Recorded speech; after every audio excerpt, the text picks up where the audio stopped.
Assalamualaikum warahmatullahi wabarakatuh. Yang terhormat Bapak Firdaus Wadi MA PhD sebagai dosen pengampu mata kuliah ilmu tasawuf.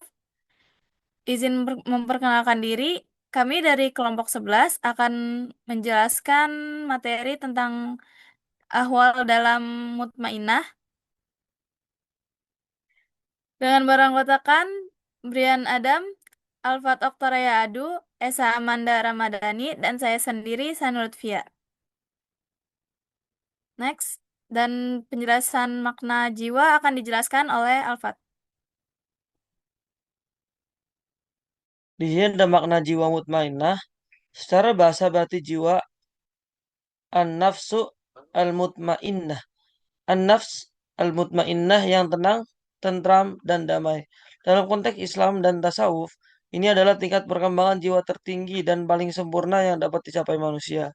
Jiwa mutmainnah adalah lawan dari an-nafs al-amarah bi'asu, jiwa yang selalu memerintahkan pada keburukan, dan an-nafs al-tawam al-tawwamah, jiwa yang mencela atau menyesal. Boleh dilanjut.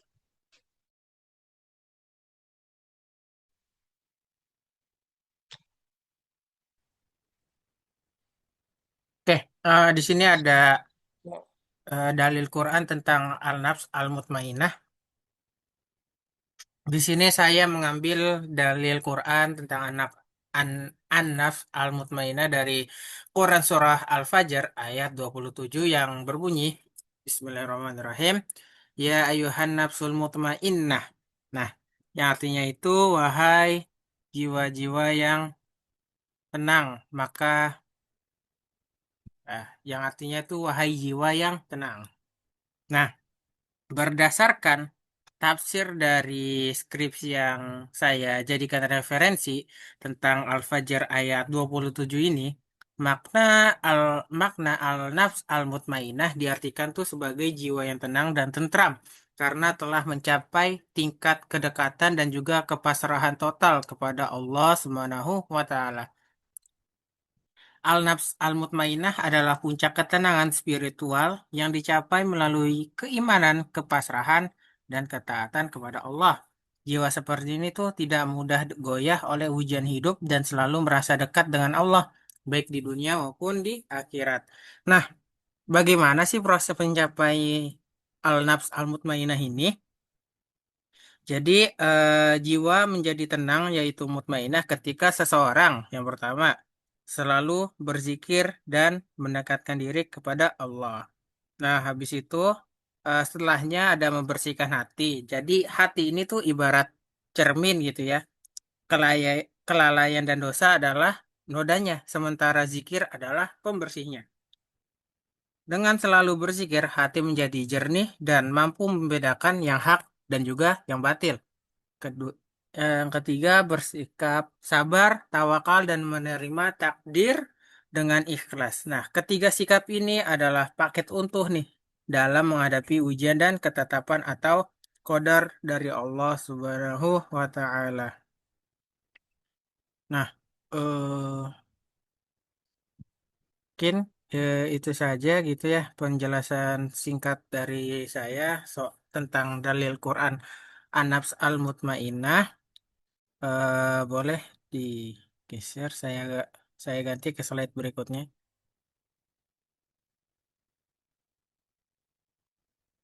Nah, di sini ada karakteristik jiwa tenang yang akan dijelaskan oleh rekan saya. Kepada rekan saya dipersilakan. Selanjutnya ada karakteristik jiwa tenang, yaitu satu, keyakinan kuat pada Allah. Jiwa mutmainah dibangun atas yakin yang kokoh. Ia percaya bahwa seluruh urusan berada dalam genggaman Allah. Yang kedua adalah ridho terhadap takdir. Ridho adalah puncak tauhid, af'al, atau meyakini semua perbuatan dari Allah. Yang ketiga ada rasa aman dan tidak takut karena ia bersandar hanya kepada Allah. Yang keempat ada ketenangan batin atau sakinah. Sakinah adalah ketenangan yang Allah turunkan ke dalam hati orang beriman. Yang kelima adalah ketenangan atau kepuasan hati.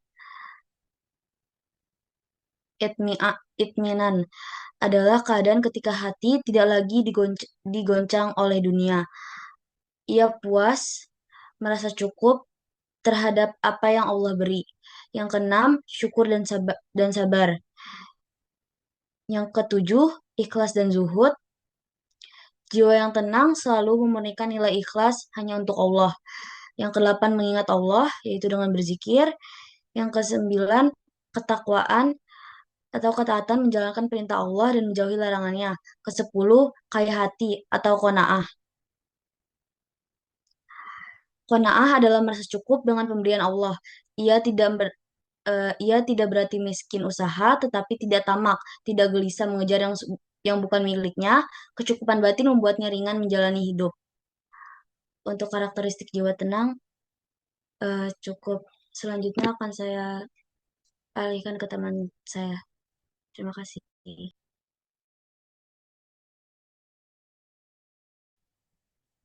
Baik, selanjutnya ada perjalanan rohani menuju ketenangan.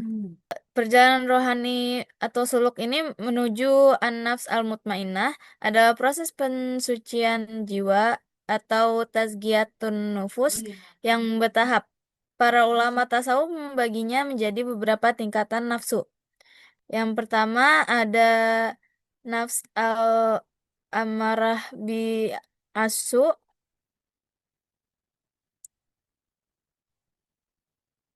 yang berarti jiwa yang didominasi hawa nafsu dan cenderung pada keburukan.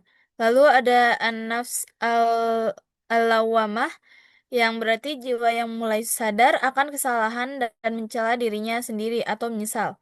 Lalu ada an-nafs al-mulhamah, yang berarti jiwa yang mulai terilhami oleh kebaikan dan ketakwaan dari Allah, namun masih memiliki potensi kembali kepada keburukan. Lalu yang terakhir ada an-nafs al-mutmainnah, yaitu puncak di mana jiwa telah mencapai ketenangan dan iman yang cukup dan tidak lagi didorong oleh keinginan buruk. Next.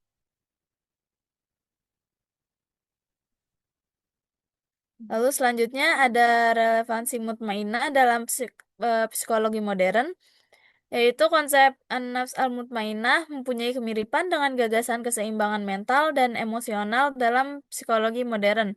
Beberapa relevansinya yaitu dalam psikologi humanistik, di mana dalam psikologi humanistik ini menekankan aktualisasi diri, penerimaan diri, hidup selaras dengan nilai-nilai terdalam, di mana seseorang mencapai ketenangan batin karena dirinya selaras dengan keyakinan, nilai moral, dan tujuan hidup yang bermakna.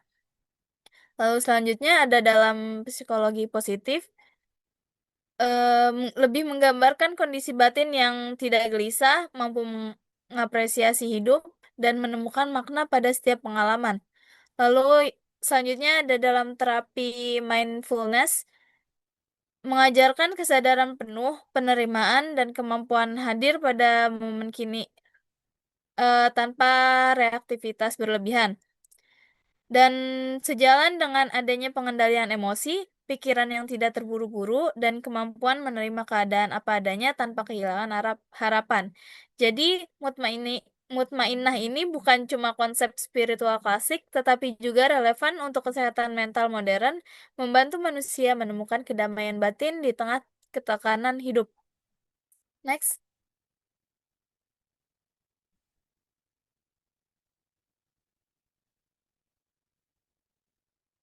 Oke, lanjut ke kesimpulan dari presentasi kelompok kami, yaitu konsep an-nafs al-mutmainnah ini secara bahasa dapat diartikan sebagai jiwa yang tenang, tentram, dan damai. Dalam perspektif Islam dan tasawuf, hal ini merupakan tingkatan perkembangan jiwa yang paling tinggi dan sempurna, berbeda dengan jiwa yang memerintahkan keburukan atau amarah, atau jiwa yang penuh dengan penyesalan atau lawamah.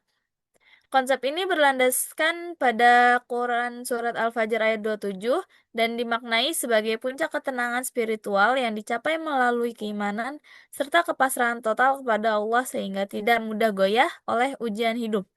Untuk mencapainya diperlukan perjalanan rohani atau suluk, atau penyucian jiwa atau tazkiyatun nufus secara bertahap yang akan melahirkan karakteristik positif seperti ridho terhadap takdir, rasa aman, ketenangan batin atau sakinah, serta keyakinan hati atau qanaah. Qanaah. Selain sebagai konsep spiritual, mutmainah juga dinilai relevan dengan psikologi modern, seperti psikologi humanistik dan terapi mindfulness, sebagai sarana menjaga kesehatan mental dan keseimbangan emosional di tengah tekanan hidup. Next.